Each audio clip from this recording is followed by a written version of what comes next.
Hola, ¿qué tal amigos? ¿Cómo están? Un abrazo grande para cada uno de ustedes. Nos volvemos a encontrar hoy para compartir un trozo de la palabra del Señor. Así es, contentos de poder estar en este ratito y bueno, orando al Señor para que el Señor nos ayude a resolver todo esto en nuestro país y en el mundo que tiene que ver con esta enfermedad, con este contagio. Sabemos que hay muchos amigos que están enfermos, personas que conocemos, otras que no, y hemos estado orando también por muchos nombres que nos van llegando y pedir al Señor que Él se manifieste de acuerdo a su voluntad. Así es. Y sin mediar más, vamos a ir al texto de la palabra de Dios que está en Mateo capítulo 5. ¿Se acordaron de leer los tres capítulos nuevamente? Mateo 5, 6 y 7. Lo leemos cada vez que vamos a ver el video. Así es que no fallen en eso. Es muy importante empaparse de las bienaventuranzas, ¿ya? Y antes de leer la palabra, sin embargo, vamos a orar. Así es que, Vivi, por favor. Bien, oremos. Querido Padre Celestial, gracias por este momento que tú nos das para ahondar en tu palabra. Señor, permite que la bienaventuranza que vamos a ver hoy pueda ser aplicada a la vida de cada uno de nosotros, Señor, en las diferentes realidades que nos toca vivir. Quédate con nosotros en nuestra mente y corazón, que tu Espíritu Santo nos guíe. Lo pedimos por Jesús. Amén. Amén. Amén. Bien, el pasaje bíblico de hoy está en San Mateo, el capítulo 5 y el verso 3. Por primera vez, ahora sí, vamos a ir al análisis de cada una de las bienaventuranzas. Hoy, la bienaventuranza número 1, que está en el versículo 3. Bienaventurados los pobres en espíritu, porque de ellos es el reino de los cielos. Tal vez antes de meternos así de lleno en esta sola bienaventuranza, mencionar que estas 8 bienaventuranzas, ¿cierto?, están, por los estudios que los teólogos van haciendo, lograron hacer una división que a nosotros nos parece interesante. Sí, esta división tiene una relación con los 10 Sí, mandamientos. interesante. Porque los 10 mandamientos están divididos también en dos. Los 4 primeros mandamientos tienen que ver con Dios, con la relación del hombre con Dios. Y los 6 últimos mandamientos tienen que ver con la relación del hombre con sus semejantes. Así también es en las bienaventuranzas. Las primeras 4 bienaventuranzas, recuerden que tenemos 8, las primeras 4 también se refieren a la relación del hombre con Dios. Y las últimas 4... a su relación del hombre con su prójimo. A semejanza del decálogo bíblico. Interesante, claro. Bonito. Me gustó eso, yo me puse a mirarlas así con detención y efectivamente las 4 primeras, relación con Dios, las 4 últimas, relación con nuestro prójimo. Sí, el pasaje bíblico comienza diciendo, bienaventurados los pobres en espíritu. Y inmediatamente, cuando uno lee la Biblia, se tiene que preguntar quién es el objeto del pasaje. Y uno se pregunta quiénes son los pobres en espíritu, ¿cierto? Cuando en el Antiguo Testamento se habla de los pobres, en un comienzo se consideraba que los pobres eran aquellos que tenían carencia de bienes materiales y que apenas podían subsistir. Pero a medida que uno va leyendo y va repasando las Sagradas Escrituras, especialmente el Antiguo Testamento, comienza a ver cada vez más pasajes que tienen otra dimensión de la pobreza. No solo una pobreza que tiene que ver con la pobreza física, con la pobreza material de las cosas, de las necesidades de este mundo. Y claro, porque también cuando eso sucede, cuando tú tienes carencias, o cuando en el Antiguo Testamento estos personajes tenían carencias económicas, materiales, de salud, de acceso a la salud y de tantas otras cosas, acceso a la alimentación, a la vivienda, todo lo demás, también comenzaban gradualmente a ser pobres espiritualmente. Porque también era como... Bueno, en ese tiempo también se decía que Dios bendecía a los ricos y no a los pobres. Por lo tanto, ellos también empezaron a sentir que no solo eran carentes materialmente, sino que carentes espiritualmente también, porque no tenían a Dios. ¿Dónde estaba Dios? No lo veían, se sentían así, ¿no? Claro. Bueno, ese proceso de comprensión, de entendimiento gradual también viene de una manera natural, porque Claro. cuando tú tienes necesidades y no tienes a quién recurrir, Todas nadie te las puertas ayuda, cerradas. todo se te cierra, todo te es difícil, lo vemos a diario también en nuestros días. Entonces empiezas a preguntar a quién recurrir. ¿Y a quién puede recurrir el pobre? ¿A quién puede pedir ayuda? A Dios. Y clama, y solicita, y llora, y se angustia. Y sus oraciones son más fervorosas porque tiene que comer cada día. Y en la generalidad, por supuesto, esto es a diferencia del que tiene muchos bienes, porque como no tienen necesidades de bienes materiales o de acceso a la salud o de cómo resolver los problemas que se van dando en la vida, entonces no acude tan recurrentemente al Señor. Claro. Y saben que esta comprensión también llegó al corazón de los profetas del Antiguo Testamento.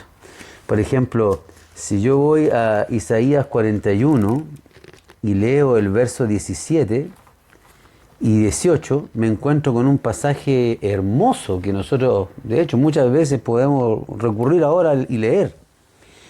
Los afligidos y menesterosos buscan las aguas y no las hay. Seca está de sed su lengua. Yo Jehová los oiré. Yo, el Dios de Israel, no los desampararé. En las alturas abriré ríos y fuentes en medio de los valles. Abriré en el desierto estanques de aguas y manantiales de aguas en la tierra seca. Interesante, los afligidos y menesterosos son los que buscan. Efectivamente, el que no tiene, el que le falta, ese es el que está buscando. Y Dios promete para ellos dar lo que necesitan, lo que están necesitando. Sí, y si tú extrapolas este incidente o este pasaje, digamos, y recuerdas a Jesús en el Nuevo Testamento, específicamente en San Juan capítulo 4, encontramos a Jesús sentado junto al pozo de Jacob, ofreciéndole un agua de la cual la mujer nunca más iba a tener sed. Al comienzo la mujer no entendió, pero después comprendió cuál era su necesidad, su pobreza, su condición. De hecho, ella se dice que iba al pozo a esa hora porque era la hora en que nadie iba, la hora de todo el calor, para no tener que enfrentar la vergüenza de su condición. Entonces, igualmente hoy día, la pobreza que más valora el Señor es la pobreza de espíritu. Por eso el pasaje dice, bienaventurados los pobres en espíritu. Eso es maravilloso, es extraordinario. Todos debiéramos ser pobres en espíritu, o al menos sentir esa necesidad de pobreza espiritual. Y fíjate que hay una tremenda diferencia. Ya en el Nuevo Testamento se hace relación a esto más claramente en la parábola del rico y el publicano, ¿cierto? Claro, el fariseo y el publicano. Perdón, del fariseo y el publicano, donde el fariseo va, ¿cierto? Y se golpea el pecho y dice, oh Señor, gracias porque no soy como este pecador. Yo diezmo todo el tiempo, yo hago esto, yo estoy siempre en tu casa de oración. Entonces finalmente él no siente que tiene una necesidad de Dios, sino que va a agradecer por la gran persona que es. Claro, y además que el fariseo probablemente también era rico, seguramente, claro. Porque ser fariseo no cualquiera llegaba a ser fariseo, así que además tenía seguramente las dos condiciones. Lo que lo hacía más orgulloso, seguro de su situación. Y se sentía bendecido, porque si tenía tantos bienes era porque Dios lo había mirado con gracia y le había entregado todo. Esa era la visión que había también en ese tiempo y todavía queda a lo mejor un poco de eso. Claro que sí. Y de hecho se pensaba que los ricos eran tales porque Dios los amaba y los cuidaba y los bendecía. Y los pobres eran porque eran malditos de Dios. Ese concepto tremendo, ¿no? Claro. Entonces, a diferencia del publicano que va allí con su tremenda necesidad espiritual y ni siquiera es capaz de levantar su cabeza, pero cuando salen los dos del templo, uno sale justificado y el otro no. Entonces, Dios valora esa humildad de corazón. Y mira qué interesante, yo quería hacer mención de algo. A veces se puede ser pobre en bienes materiales y ser muy orgulloso también. También, claro.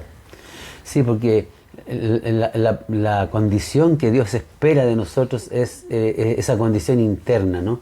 Y a veces te encuentras con gente que no tiene nada y más aún es orgulloso. ¿Te acuerdas de esas personas que una vez nosotros que habíamos preparado ese pan integral, fresco, rico allá, que era con afrecho incluso? Y cuando le dimos a una persona que pasó a pedir, dijo, esta cuestión se la damos a los chanchos, dijo, a los cerdos. Nosotros quedamos así paralizados porque era nuestro pan, que comíamos también. A veces te encuentras con personas así, que de un corazón duro, claro, orgulloso, resistente a la influencia del Espíritu Santo. Ahora, ¿cómo entonces yo puedo desarrollar esa condición de pobreza espiritual? Me gusta pensar en relación con lo que tú dices con el pasaje de David, el salmista, cuando él dice, examíname, oh Dios, y conoce mi pensamiento. Porque finalmente es Dios quien tiene que mostrarnos nuestra verdadera condición. Claro, y él agrega, pruébame para eso. Eso quiere decir también que solos muchas veces no somos capaces de poder reflexionar. Tal vez racionalmente podemos entender lo que estamos diciendo ahora. Tú puedes decir, ya, yo necesito ser pobre espiritualmente. Pero ¿cómo llegas a tener esa necesidad, a sentirte pobre realmente, o sea, de corazón? Ahora, ¿cómo sé si soy o no soy pobre? Porque de pronto, a lo mejor creo que estoy siendo pobre de espíritu y no lo soy. Bueno, yo creo que un gatillante ahí es ver cómo me relaciono con los demás. O sea, ¿cuál es mi visión? ¿Cuál es la visión de mí mismo en relación a los demás? ¿Me considero mejor espiritualmente que el otro? ¿Me considero en mejor posición que mi hermano? Que, como nosotros decimos de pronto, que el mundano. Entonces yo no soy como el mundano. Estoy siendo un poco como el fariseo y el publicano. En cambio, el que es pobre de espíritu, y ojalá lo lleguemos a ser todos, no se reconoce mejor que otro. Además, debemos agregar que esa no es una conclusión a la que nosotros llegamos por nosotros mismos. Es también la obra del Espíritu de Dios. Porque Él es el que convence de pecado, de justicia, de juicio, dice la palabra. Entonces el que convence de pobreza, de pobreza espiritual. O sea, el mensaje de Juan en Apocalipsis 3 es a la iglesia de la Odisea, tú dices que eres rico, pero yo sé que eres, de nada tienes necesidad. Y que no tienes necesidad de nada, pero yo sé que eres desventurado, miserable, pobre, ciego y desnudo. Imagínate, o sea, pero ¿quién sabe eso? Dios. A lo mejor tú no lo sabes, yo no lo sé. ¿Cómo lo puedo saber? Dios me lo tiene que revelar. ¿Cómo me lo revela? A través del Espíritu Santo. Y a veces esa revelación puede ser dolorosa porque te contrasta con tus propias concepciones de ti mismo, entonces finalmente te das cuenta de que no eres quien pensabas que eres, ni estás en tan gran posición como pensabas que estabas, y si en esa situación no te doblegas y no te humillas, tampoco alcanzas nada. Así es. Por lo tanto, hacer la oración del salmista, examíname, oh Dios, y conoce mi corazón, es fundamental. O sea, es muy importante. Porque si no, no te vas a dar cuenta. Y cuando haces eso, entonces puedes decir como Calvino, ¿cierto, Vivi? Sí, hay una cita aquí espectacular de Calvino, la anoté, dice, solo quien se ha reducido a sí mismo a nada y descansa en la gracia de Dios es pobre en espíritu. O sea, no es solo reconocerme, sino que es descansar en la gracia de Dios, ir a la gracia de Dios, reconocer que no tengo nada para ofrecer, es entender mi verdadera condición y considerar estar bajo su gracia como lo más efectivo. Así, amigos, esto es un pasaje riquísimo, pero otra cosa que lo dijimos ya, pero lo volvemos a repetir tal vez, está al comienzo de las bienaventuranzas. Y no solo de las bienaventuranzas, de los 3 capítulos del Sermón del Monte, para decirnos que de este pasaje depende todo el Sermón del Monte. Aquí está la base, aquí está el principio fundamental que sostiene todo el Sermón del Monte. Una actitud humilde, una pobreza de corazón que necesita profundamente de Dios. Solo así el resto del sermón puede tener valor en la vida si nosotros lo practicamos, ¿ya? ¿Te acuerdas de esa cita que tú siempre mencionas sobre la gracia? Sí, sobre la justicia por la fe. Ellen White dice que la justicia por la fe es la obra de Dios que abate en el polvo la gloria del hombre y hace por éste lo que él no puede hacer por sí mismo. Entonces, tú no puedes, yo no puedo, hay otro que puede.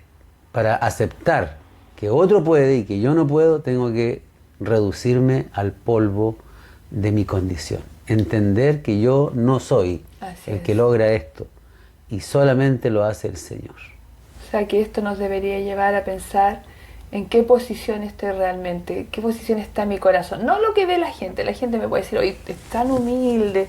No es eso. Esas son palabras humanas. Porque esas nos confunden, nos pueden llevar a decisiones equivocadas. Lo importante aquí es que tú y el Señor y tú, que Él te habla al corazón y te diga, a ver, todavía tienes que rendirte más. Todavía estás considerando que tienes cosas que te hacen alcanzar la salvación, que todavía estás considerando que tú puedes aportar a tu proceso de salvación.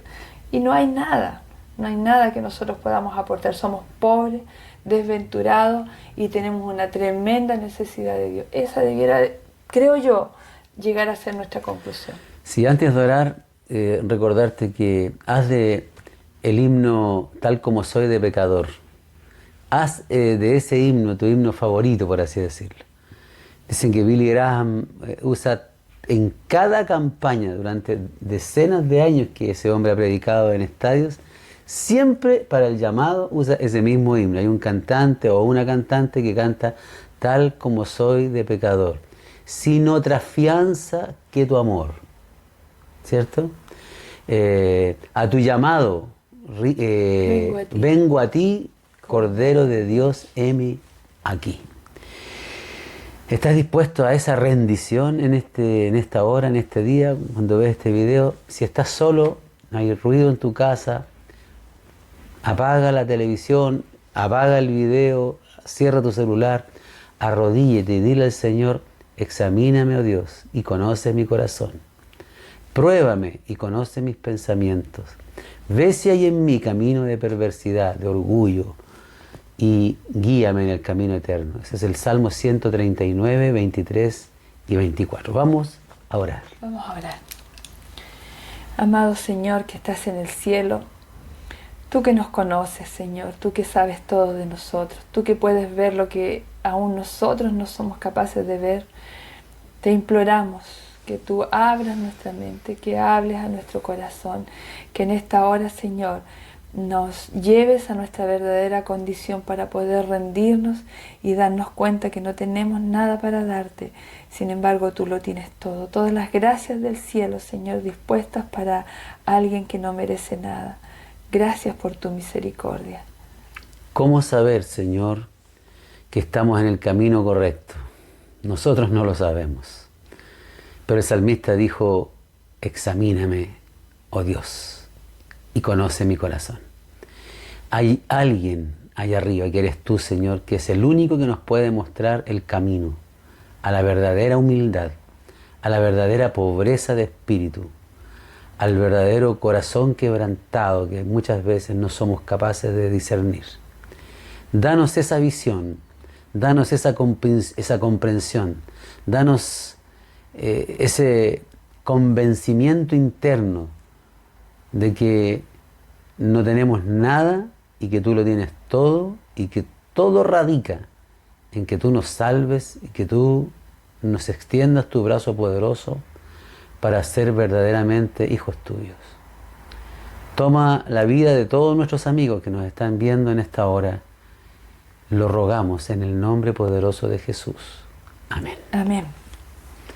Amigos, nos vemos. Un abrazo para cada uno de ustedes. Que el Señor les acompañe. A cuidarse, que Dios los bendiga y vamos adelante porque tenemos todavía mucho que aprender. Dios les acompañe.